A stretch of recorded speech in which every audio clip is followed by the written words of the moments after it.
Ya, baik. Hai, assalamualaikum warahmatullahi wabarakatuh, guys. Dan apa kabar pada kalian semua? Saya harap kalian semua sehat-sehat selalu, murah rezeki, panjang umur, dan dijauhkan dari segala berbahaya. Amin, amin, ya robbal alamin. Ya, pengacaranya Roy Suryo diskakmat oleh netizen ya. Nggak tahu kenapa ya, pengacara si Tompel ini selalu bisa dibilang dibenci sama netizen ya kan, guys. Karena mungkin mulutnya yang selalu keluar-keluar kayak mulut sampah gitu ya kan. Dan kalau kita flashback ke belakang ya kan guys, pengacara Roy Suryo ini ya kalian tahu sendirilah pengacaranya dulu siapa, FBI dan HTI. Dulu pengacaranya si Rizik, kalau nggak salah ya, Rizik Sihab. Aduh, pantesan aja lah ya, nggak ada orang yang suka sama si Tompel ini. Dan ada juga praktisi dari Partai Nasdem, yaitu Bu Irma ya kan, di sini mengaku jijik kepada kelompok-kelompok yang selalu kuar-kuar tentang ijazah palsu Pak Jokowi katanya ya kan. Nah, jadi Bu Irma ini juga sudah muak, jijik melihat kelompok-kelompok Roy Panci ya dan kawan-kawannya selalu koar-koar tentang ijazah Pak Jokowi. Ya, menganggap ijazah Pak Jokowi palsu. Meskipun Bareskrim Polri sudah menyatakan ya ijazah Pak Jokowi sah ataupun identik ataupun asli ya kan. Masih saja mereka-mereka ini koar-koar tidak percaya gitu ya kan, kalau ijazah Pak Jokowi itu benar-benar asli. Dan nanti ada juga video tentang Bang Sandi yang bisa dibilang mempermalukan di sini Roy Panci ya kan di acara TV. Dan yang lebih menarik lagi ya kan, Komnas HAM tolak laporan Roy Suryo, dinilai tidak memenuhi syarat. Aduh, kesana kesini ditolak ya. Minta bantuan ke Pak Prabowo nggak digubris gitu. Aduh, lapor ke polisi tentang ijazah palsu, katanya menuduh ijazah Pak Jokowi palsu. Ya, Bareskrim sudah menyatakan ya kan kalau ijazah Pak Jokowi asli. Tapi masih saja tidak percaya, nanti ketika di pengadilan kan pasti tidak mempercayai juga. Aduh, parah lah ya kan, guys. Dan pakar hukum UI ya mengatakan Roy Suryo ini sudah kalah 3-0 daripada Pak Jokowi. Aduh, pokoknya semua kalah ya kan. Ya iyalah ya kan, ijazah Pak Jokowi benar-benar asli, ya nggak mungkin menang lah Roy Suryo. Ya pasti justru sebaliknya, netizen semua yakin ya kan kalau Roy Suryo dan kawan-kawannya pasti masuk penjara. Oke lah, langsung saja kita simak video ini guys. Tapi sebelum kita mulai, jangan lupa like, komen, dan subscribe. Dan ini dia videonya. Yang menyatakan ijazah Pak Jokowi itu palsu, hampir seluruh rakyat. Kepala bapak kau digigit kecot, tahu kau pel? Iya, kurasa kau lahirnya di pokok bambu nih. Kalau nggak di pokok bambu, di pokok pisang. Aduh. Iya, hari-harinya di bawah asu. Makanya kayak gini lah kau. Kau bawa nama rakyat Indonesia. Siapa yang bilang? Kami rakyat Indonesia nggak ada, ya, nggak ada ikut-ikutan sama kalian tuh. Ya. Kau tuh oknum pengacara goblok kau, betul. Ya, ini buat admin TikTok, jangan di blok ini ya, jangan di take down akunnya ya. Ya, video ini jangan di take down ya. Kalau di take down ku demo kalian, betul. Ini oknum pengacara banyak makan bangku sekolahan, sampai meja-mejanya pun dimakan, makanya koplak. Ya, kau gosok gigi kau kalau mau ngomong. Ya pel, tahu kau? Aduh. Bujangenam juga kau. Kau cari sendiri apa arti bujangenam. Ya, dalam bahasa Inggris apa bujangenam? Ya, kalau nggak tahu kau tanya mbokmu. Aku pun nggak tahu guys, apa itu. Kau manusia air zaman kau. bawa rakyat pula kau.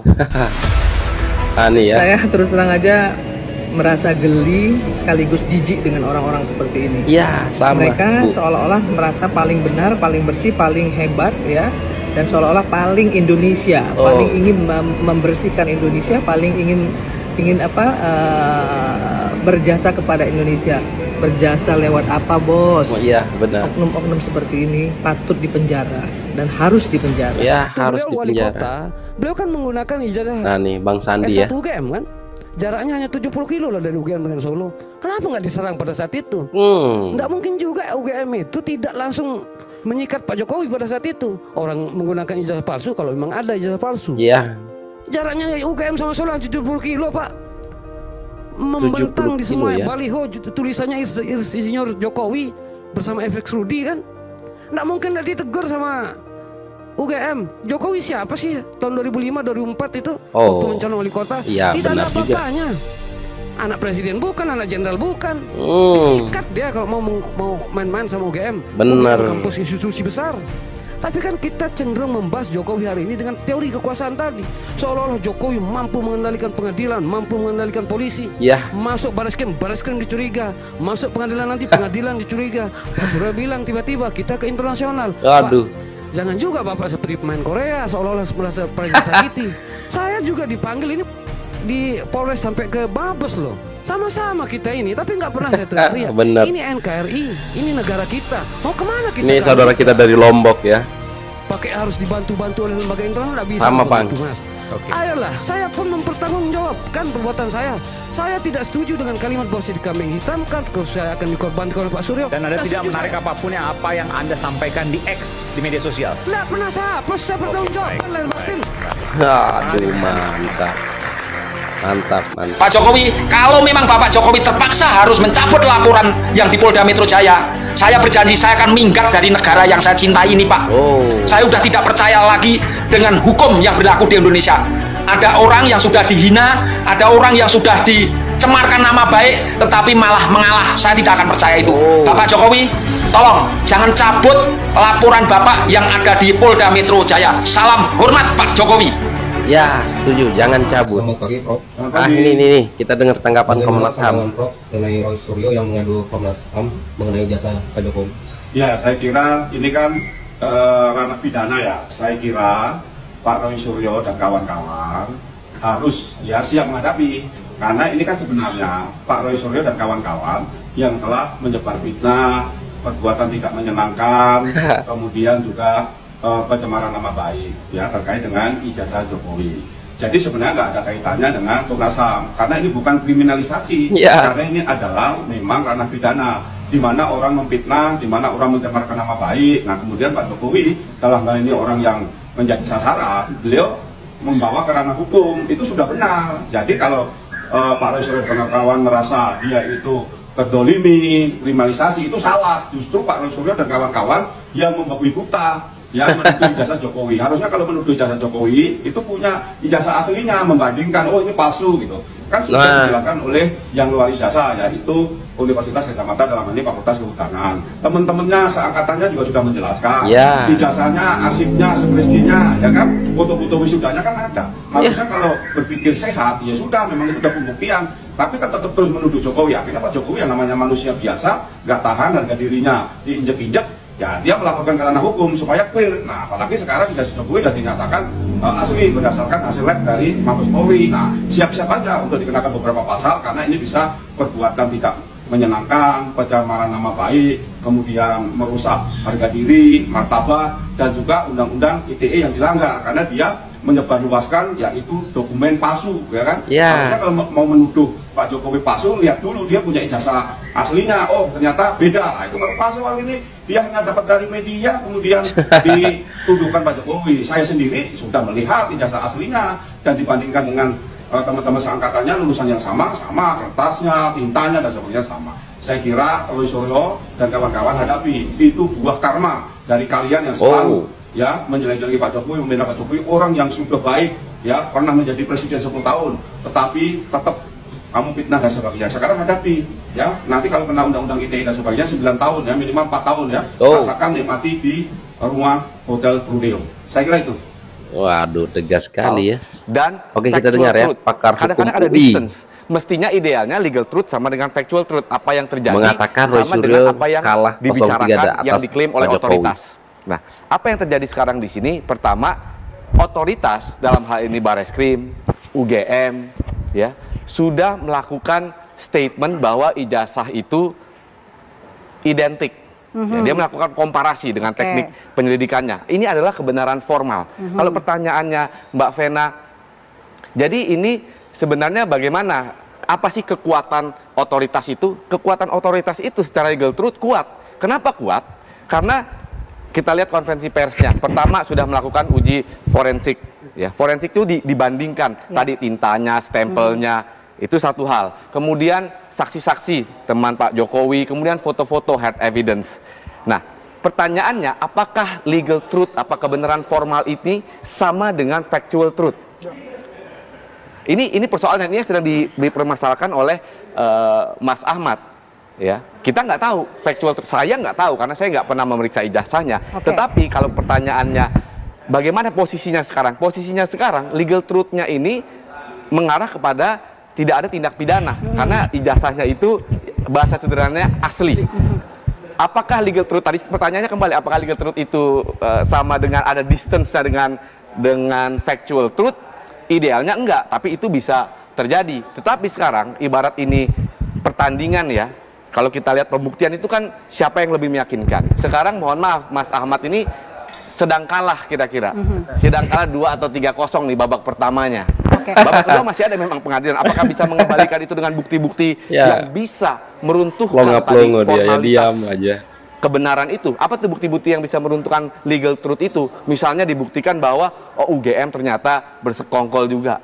Ternyata komparasi data ijazahnya itu dikeluarkan di tahun yang sama yang tidak semestinya. Nah itu akan jadi persoalan. Apakah Mas Ahmad punya itu? Saya nggak tahu. Oke, artinya ini harus memberi. Dipolisikan oleh Bapak Jokowi dengan pasal UU ITE. Roy Suryo tidak terima karena UU ITE itu dia yang buat. Salam APBN. Positif, buang negatif, tonton videonya sampai habis. Jadi akhirnya Pak Jokowi itu melaporkan Roy Suryo ya guys ya. Terus secara gamblang, secara blak-blakan Roy Suryo bilang kalau Pak Jokowi itu jahat karena menggunakan UU ITE untuk mempidanakan. Dilaporkan oleh seseorang bernama Jokowi Dodo ya, dengan pasal-pasal sabrek ya. Ada pasal 310, 311, 27A, ITE, 232 ITE dan 35 ITE.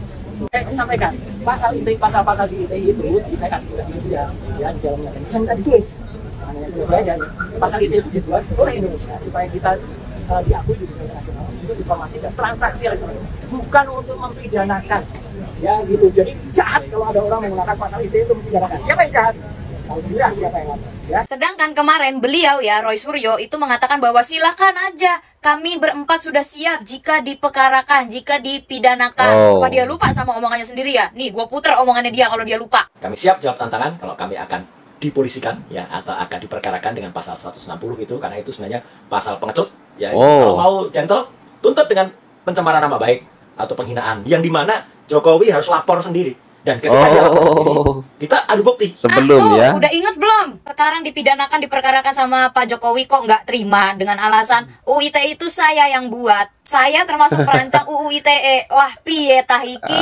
Ini adalah definisi merancang untuk menjerat diri sendiri. Tahu dong kenapa RUU perampasan aset tidak disahkan sampai detik ini? Nah, ini jawabannya. Takut mereka yang mengesahkan, mereka yang terjerat. Menurut gua ya, Roy Suryo ini adalah orang yang memiliki kecerdasan di luar batas, melampaui batas. Di luar rata-rata, saking di luar rata-ratanya, dia bisa merancang undang-undang yang dia prediksikan dan dia butuhkan saat ini. Kemarin katanya siap dipidanakan, siap dipolisikan, sekarang dilaporin kok memble, kok ngegandeng Komnas HAM, menghadap Komnas HAM, minta tolong Kagama, minta tolong alumni Gajah Mada. Ini gimana sih? Roy Suryo merancang UU ITE, tapi dia bilang orang itu jahat kalau menggunakan UU ITE untuk mempidanakan seseorang. Lah, dulu gue masuk Bareskrim karena UU ITE dan gue itu bisa dipidanakan. Berarti dulu orang yang mau mempidanakan gue tuh jahat ya. Padahal saat itu gue mengakui kalau itu adalah kesalahan gue dan gue memang siap untuk diperkarakan, siap untuk dipidanakan. Terus buat apa undang-undang ITE dirancang kalau tidak bisa dipakai atau tidak bisa dipergunakan untuk menghukum seseorang? Buat apa ada itu ITE? Pencemaran nama baik itu adanya di UU ITE. Kalau UU ITE pencemaran nama baik tidak bisa digunakan untuk menghukum seseorang, maka semua orang akan dengan sadar dan akan dengan sengaja mencemarkan nama baik banyak orang. Karena tahu, oh, gua nggak bakal nih dimasukin penjerong, gua nggak bakal nih kena hukuman dan segala macam. Buat apa itu undang-undang dibuat? Pantesan dari dulu banyak banget yang bilang kalau UU ITE itu adalah undang-undang karet, pasal karet. Ternyata yang merancang dia. Pantesan aja UU ITE itu banyak disalahgunakan orang-orang yang salah tapi nggak mau disalahkan. Ternyata ini adalah definisi senjata makan tuan. Terus emang kenapa kalau dia yang merancang? Terus berarti dia yang merancang dia bebas dari jeratan hukuman gitu? Kebal gitu? Kan ya kata Roy Suryo, nih ya Roy Suryo loh yang ngomong. Bahas ijazah bukan orangnya, tapi dipolisikan soal pencemaran nama baik. Lucu banget. Terus kalau ijazahnya kemarin terbukti palsu gitu, yang dimasukin penjara tuh ini ijazahnya gitu. Ini gimana sih konsep pola pikirnya Roy Suryo ini gimana sih? Terus kalau ada orang nih ya, identitasnya palsu gitu. Karena yang palsu identitasnya, berarti identitasnya yang ditahan. Identitasnya yang dimasukin bui gitu. Gimana sih? Ini kan kalau begini ceritanya gue malah jadi inget CCTV-nya Jessica Kumala Wongso. Itu kan ada orang yang ngedit kan? Kasus Jessica Kumala Wongso kopi sianida itu juga pakar telematikanya Roy Suryo kan. Gua nggak bilang Roy Suryo yang ngedit CCTV-nya loh, enggak. Gue cuma nanya waktu perkara Jessica Kumala Wongso itu pakar telematika yang dipakai di pengadilan itu Roy Suryo kan. Kalau dipikir-pikir sama orang waras gitu ya, apa keuntungannya Roy Suryo mengurusi ijazahnya Pak Jokowi gitu? Pak Jokowi udah 10 tahun menjabat jadi presiden loh, udah jadi wali kota juga, udah jadi gubernur juga. Lu ngapain sih ngurusin ijazahnya Pak Jokowi? Untungnya apa buat lu? Fungsinya, manfaatnya tuh apa? UGM udah bilang asli, Bareskrim udah bilang asli, udah dicek juga sama tim forensik. Teman-teman UGM-nya Pak Jokowi, alumni-alumni UGM juga udah menyatakan kalau itu asli. KPU juga udah bilang itu asli, Pak Jokowinya juga udah bilang itu asli. Terus lu mau cari apa lagi? Ini gue pemikiran orang normal aja ya. Ibarat kata gue tidak mendukung Pak Jokowi gitu. Ibarat kata gue bukan pembela Pak Jokowi ya. Tapi UGM sudah menyatakan kalau ijazahnya dokumennya Pak Jokowi itu asli. Ya sudah. Ya Menurut sudah. lu emang mau UGM, Universitas Gadjah Mada, universitas terkemuka di Indonesia, ya, mempertaruhkan kredibilitas akreditasi universitasnya hanya untuk membela seorang Jokowi? Hah? Nggak mungkin. Nggak mungkin, ya kan? Lagian benar juga, ya kan, kata Bang Sandi, kalau memang Pak Jokowi memakai ijazah palsu, ya semenjak Pak Jokowi mencalonkan diri sebagai wali kota di Solo, ya sudah ketahuan gitu, ya kan, siapa sih Pak Jokowi yang dulu, ya kan, bukan anak jenderal, bukan anak siapa-siapa, ya kan. Kalau emang betul dia pakai ijazah palsu, Pak Jokowi emang udah terbongkar dari dulu, ya kan, tapi ya kita tahu sendiri lah ya, mereka ini selalu nggak menganggap benar gitu ya kan. Misalkan contoh ya, sekarang Bareskrim Polri sudah mengatakan ijazah Pak Jokowi asli, tidak percaya si Roy Suryo, ya kan. Siapa lagi? Teman-teman Pak Jokowi mengatakan, ya saya kuliah sama Pak Jokowi dan ijazahnya sama seperti aku, ya masih tidak percaya. Dan diperlihatkan juga ya foto-foto wisudanya Pak Jokowi bersama teman-temannya, masih tidak percaya. Kata Roy Suryo, perlu dianalisa juga ini foto. Aduh, memang panci ya kan. Dan nanti juga aku yakin kalau misalkan kasus ini sudah dilimpahkan ke pengadilan, Mas, dan Roy Suryo dapat hukuman misalkan gitu ya kan. Dan aku yakin ya, dan aku yakin juga begitu akan dapat hukuman, dan pasti nanti mengatakan ya dikriminalisasi, hakim tidak dipercayai, pokoknya semua tidak dipercayai selagi ya keinginan mereka itu tidak sesuai dengan apa yang mereka harapkan. Aduh, gimana ini ya, kalau benar ya Pak Jokowi pakai ijazah palsu, logika aja ya guys ya, nggak sampai sekarang ya, sudah terbongkar dari dulu, ya. Siapa sih Pak Jokowi dulu, ya kan. Aduh guys, gimana ya kan? Benar juga ya kata Bu Irma, ya kan. Sebenarnya kita sudah jijik muak melihat gerombolan mereka yang sering keluar merasa paling gimana ya, membela Indonesia, ya kan. Aduh, parah lah ya kan. Pokoknya udahlah ya kan. Gini aja lah, cepat-cepat lah ya untuk ditersangkakan lah si Roy dan kawan-kawannya ini, supaya kita bisa lihat nanti di pengadilan nanti, ya kan. Aduh, nggak sabar aku guys ya, bikin onar aja ya mereka nih. Udahlah, sekian, terima kasih. Assalamualaikum warahmatullahi wabarakatuh. Bye.